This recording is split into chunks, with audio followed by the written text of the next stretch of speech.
Salutations, adventurers. I'm Kathleen, creator of Beyond Typical Travel. If you're returning to us, thank you and welcome back. If you've just found us, we're so glad you did. You have found your travel tribe. All right, today is the much anticipated first day of our Windstar winter in the Mediterranean. Was it rainy? Was it cold? Did we get snow? Were we entrenched in thousands and thousands of people along the way? How was Windstar? Good, bad, ugly? I don't know. But I'm ready to tell you so you can find out. But first,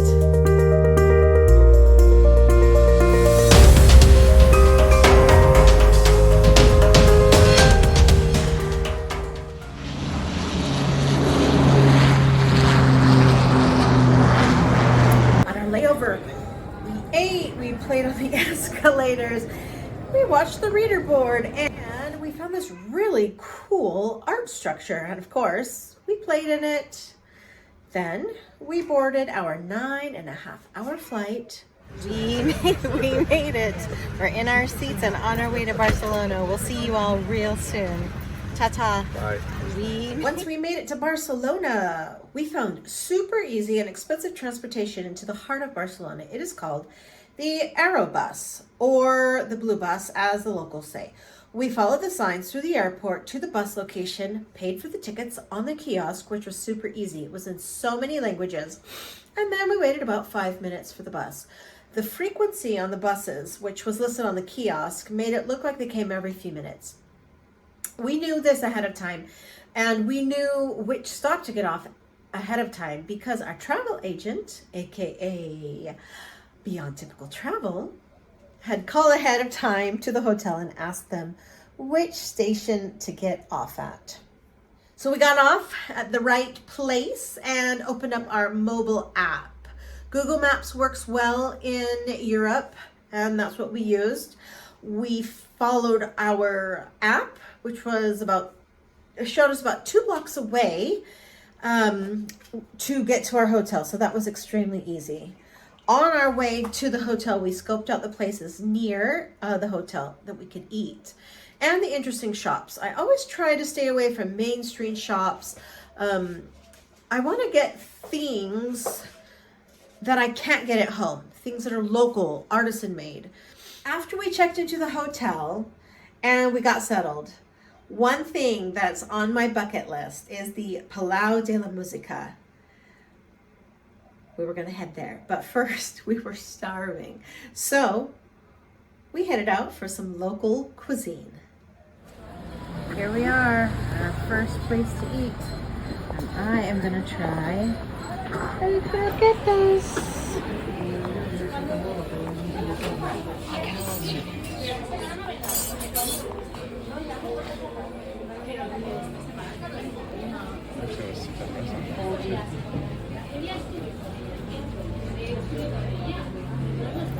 Croquetas and our pan au chocolate. Let's see how this one is.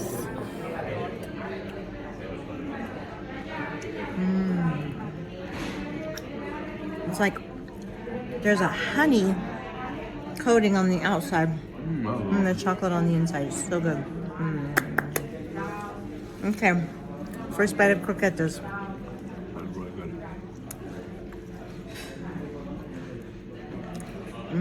Those taste like fish. I think this one's a fish one. It's so good. One thing to always remember about traveling in Europe is public restrooms are not the same. In fact, they're few and far between there.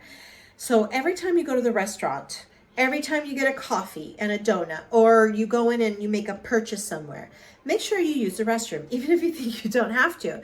And the reason is because those bathrooms are few and far between. So you will get into a position where you need to use a restroom, but there's not one available. Or even worse, there is one available, you need to use it, and you do not have any euros on you. So my advice, always carry a few euros with you in small coins. And the reason I say that is because the older public restrooms have these automated machines that you put the money in and then the door automatically opens.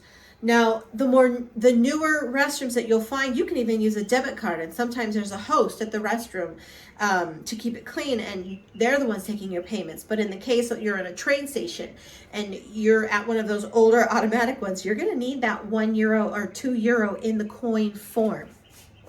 Palau de la Musica, I could not believe all the detail. Even right at the entrance, there's a gift shop, a restaurant, a bar, and to the left side, there's a mini theater-like room, which is where we started the tour. Here they showed a historical movie on the beginning of the building site and the people and the organizations that got it all underway. And although I really did enjoy the content of the movie, the length was way too long. Every corner of the Palau was filled with color, light, and overwhelming beauty. It amazed me at every turn. Our tour guide was great, filling us in on the history, the meaning, the origins of all the major art pieces there. We certainly walked away with a greater sense of importance of this building to the Catalan people. I would absolutely recommend doing a tour at the Palau de la Musica.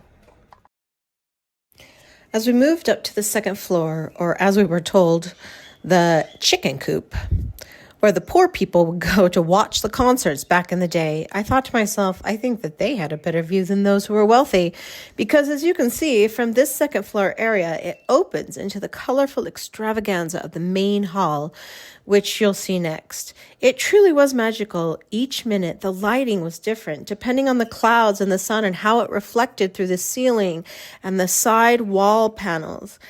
The shading, colors, all projecting all around the room.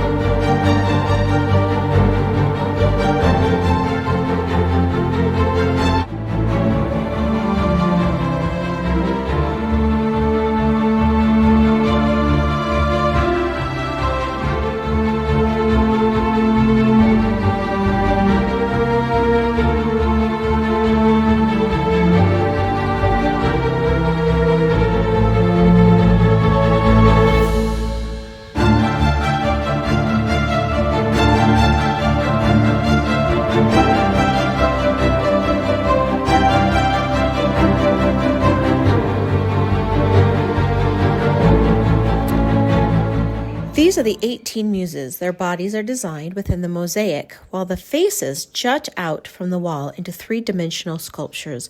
Each of the women carry an instrument of folk music. These are also traditional instruments, such as harps and castanets.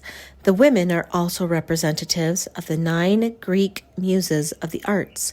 The lower portion of the bodies, made of mosaics, was created by Louis Bru, while the upper sculpture part was made by Eusebi Arnau. In the center of the stage is a large mosaic featuring the coat of arms of Catalonia. One of my favorite places at the Palau de la Musica was on the balcony. As Nicole from Barcelona Explorers put it, quote, "The balcony feels like stepping out into a rainbow garden," unquote. And I couldn't agree more. It certainly was one of the most popular places to get a picture. We waited and finally got to take our turn. We got some images without anyone else in them. I have to say, though, during the summer months, that would be almost impossible.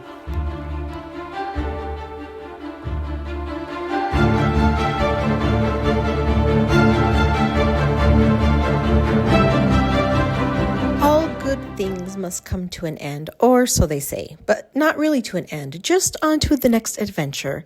So down another road we went, just meandering through the narrow alleys.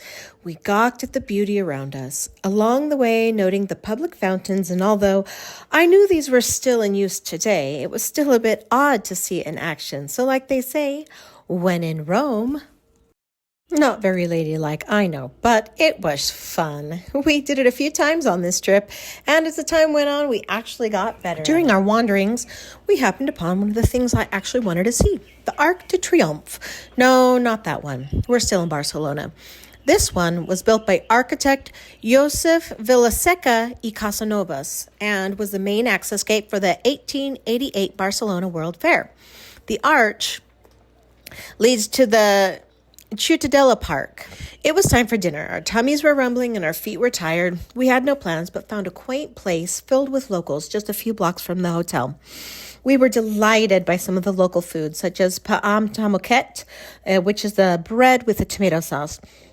It was a bit bland, but it tasted extremely fresh.